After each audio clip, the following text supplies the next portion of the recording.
मला ताप आलता. ताप आल्यानंतर माझी आई म्हणली एका ततदेव ऋषीने जाऊया तिच्याजवळ मणी होतं.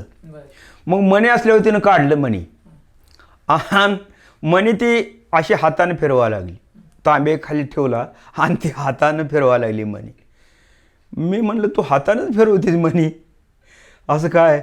नाही इकडची लागीर आहे. मग माझ्या आईचं नाव लक्ष्मी होतं. लक्ष्मी तू ह्याला आणू नको म्हणलं तर ह्याला तू काय घेऊन आलीस?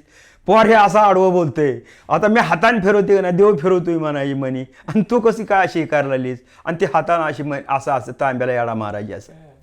मी म्हणलं कसं काय असं? मी म्हणलं आई ही काय बरोबर ना हाताने फिरवते म्हण. अरे तू गप म्हणायची. मग तिनं मग भूत काढून दिलं आम्हाला. भूत असं काढून दिलं. हिकडा कोंबडा उतरून टाक म्हणली. मी म्हणलो कोंबडा कोण खायचं? आता कोंबडा कापल्यावर ते कापायचा कोण काय? अवघड झालं का नाही? आय म्हणले तसं म्हणून ही कोंबडा उतरून टाकू. मी म्हणलं कोण न्यायचं? तुझ्या बाला सांगते म्हणली न्यायला.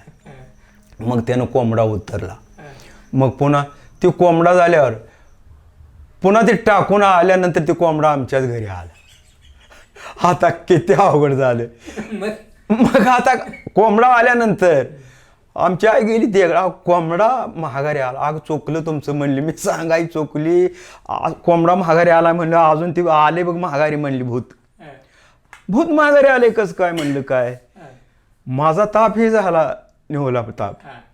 मग असं असते म्हणली कोंबडा पळत आला तर आता असं कर म्हणली. काय? 5 अंडी आणि पुरणपोळीचा स्वयंपाक आणि 1 दुर्डी आणि ती चोळीचा खण 10 लिंब ही सगळं उतर पोरावरनं आणि नेऊन त्या वतात ठेव म्हणली. मग ती वतात ठेवले लिंब. कोंबडा पुन्हा काय ना घरी राहू दे म्हणली. कोंबडा मरिमेची यात्रा आल्यावर काप म्हणली.